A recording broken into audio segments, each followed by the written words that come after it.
It's almost 11 o'clock और बच्चे तकरीबन 2 o'clock के बाद वापस आते हैं, तो मेरे पास काफ़ी टाइम है। पहले मैं गई इटालियन मॉल, उनसे पूछा कि शॉपिंग भी करूँगी और शूट भी, लेकिन उन्होंने परमिशन नहीं दी। तो कोई बात नहीं, we should respect everybody's rules.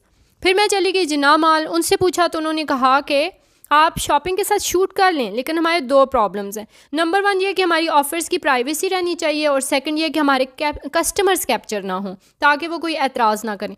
तो मुझे इन दो बातों को मानने में कोई कबात नहीं थी। So let's move on.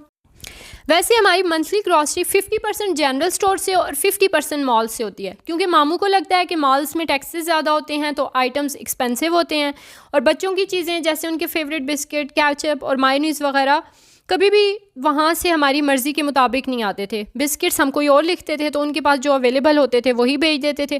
तो खैर फिर मैंने वहाँ से मंगवाने ही छोड़ दी और अब मैं वो चीज़ें मॉल से ले लेती हूँ। तो चलिए हम पहले उन तमाम फ़ायदों की बात कर लेते हैं जो मेरे ख़्याल में हमें मॉल से शॉपिंग करने पे मिलते हैं। नंबर 1, हर कंपनी की हर क्वालिटी की प्रोडक्ट्स मौजूद होती हैं। फॉर एग्ज़ाम्पल आप बिस्किट्स की कंप्लीट कलेक्शन देखेंगे, आपको जिस कंपनी के जौन से बिस्किट चाहिए आप अपने टेस्ट के हिसाब से ले सकते हैं। नंबर 2 देखा जाए तो comparison of prices, different companies की सेम प्रोडक्ट और डिफरेंट प्राइसेस मेंशन्ड होती हैं। अब ये आपके बजट पे डिपेंड करता है कि आपको किस प्राइस की चीज़ चाहिए और आपके बजट को कौन सी सूट करती है, तो आप अपनी मर्ज़ी से अपने बजट के हिसाब से शॉपिंग कर सकते हैं। फॉर एग्ज़ाम्पल कीवी की शू पॉलिश मैंने मंगवाई थी 445 रुपीज़ की है। तो अभी मैंने शॉपिंग मॉल से AA सोनी कंपनी की एक पॉलिश ली है जिसकी प्राइस सिर्फ 75 रुपीज़ है। अब मैं इस मंथ में इसे चेक करूंगी और नेक्स्ट टाइम देखूंगी कि आया क्वालिटी के हिसाब से ये चल सकती है, मुझे इसे दोबारा लेना चाहिए या नहीं।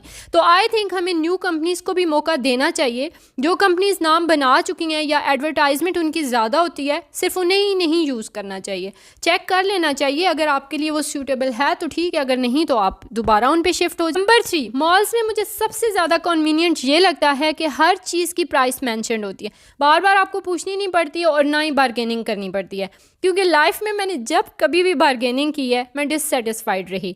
एक डाउट सा रहता है कि यार प्राइस ज़्यादा है, लेकिन जहाँ पे फिक्स होती है वहाँ सब के लिए फ़िक्स है। ऐसा नहीं है कि जिनके अंदर बार्गेनिंग क्वालिटीज़ अच्छी हैं वो आपसे ज़्यादा फ़ायदे में रहते हैं।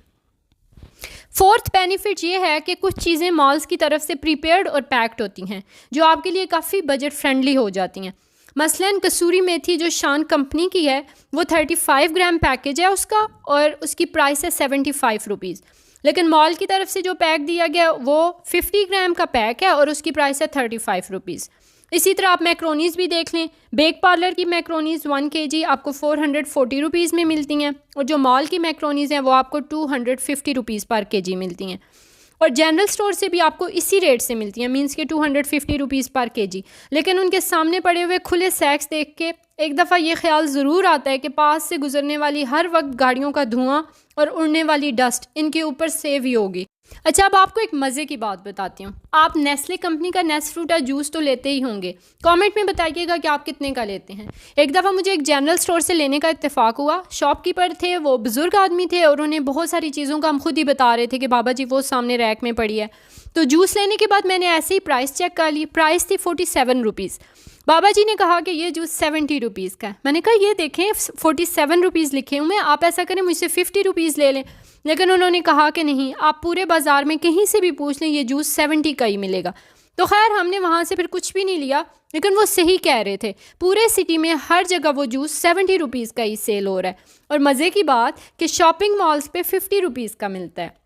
अब कहीं ऐसा ना हो कि इस व्लॉग के बाद वो भी प्राइस इंक्रीज़ कर लें, तो मे बी उनका कंपनी के साथ कोई एग्रीमेंट हो। लेकिन हर मॉल पे, ये सिर्फ एक मॉल की मैं बात नहीं कर रही, मैंने 2-3 मॉल्स से लिया है, हर मॉल पे जो नेस्फ्रूटा का जूस है वो आपको 50 रुपीज़ में ही मिलेगा। लेकिन आप किसी भी जनरल स्टोर से या किसी भी आम शॉप से ले लें वो आपको 70 का। नेक्स्ट फ़ायदा मॉल्स का ये है कि आप एक ही छत के नीचे सब कुछ ले सकते हैं और अपने बजट के हिसाब से भी। आपको कॉस्मेटिक्स चाहिए, आपको किचन के यूटेंसिल्स चाहिए, आपको स्टेशनरी चाहिए, क्लीनिंग टूल्स चाहिए, किचन टूल्स चाहिए, टॉयज़ चाहिए, स्पोर्ट्स गुड्स चाहिए, स्कूल एक्सेसरीज चाहिए, suitcases, frozen food, stationery, whatever you need you will find it under one roof, जिससे आपको पूरे बाज़ार घूमने की ज़रूरत नहीं पड़ेगी, आपका वक्त भी बचेगा, आपकी एनर्जी भी बचेगी। एक और फ़ायदा जो मुझे लगता है वो ये है कि कभी कभी ये लोग ऑफ़र्स देते हैं। जो मैंने जनरल स्टोर्स पे कभी नहीं देखी, ठीक है। तो आप उनसे भी फ़ायदा उठा सकते। एक बात बताऊं, मेरे मामू की तरह बहुत से लोगों को ये कन्फ्यूजन रहती है कि मॉल्स एक्सपेंसिव होते हैं, तो आप कभी कभार शॉपिंग करें और बिल्स को कंपेयर कर लें। मैं अभी नवंबर 2025 का बिल आपके साथ शेयर कर रही हूँ। तो आपको पता है कि आजकल शुगर 1 kg 200 रुपीज़ में है, तो मैंने 5 kg शुगर लिया और इसकी प्राइस लिखी हुई है 950 रुपीज़। सूफ़ी सोप लास्ट मंथ अक्टूबर में मैंने किराना स्टोर से मंगवाया था और उसकी प्राइस लिखी हुई है 520 रुपीज़, और अभी नवंबर में मैंने मॉल से लिया और उसकी प्राइस लिखी हुई है 488 रुपीज़। सिमिलरली अगर चाय की बात करें तो सुप्रीम टी 1/2 kg हमने स्टोर से ली है 880 रुपीज़ में और अभी नवंबर में मॉल से लिया है 840 रुपीज़ में। बाकी चीज़ें मैं कंपेयर नहीं करूँगी, बस ये कहना चाहती हूँ कि आप मुख्तलिफ़ जगहों से ट्राई करते रहा करें और फिर देख लें कि जो आपके लिए ज़्यादा बेहतर है आप वहाँ से शॉपिंग करें। इन तमाम फ़ायदों के साथ शॉपिंग मॉल का जो मुझे सबसे बड़ा नुकसान लगता है वो स्पेशली लेडीज़ के लिए।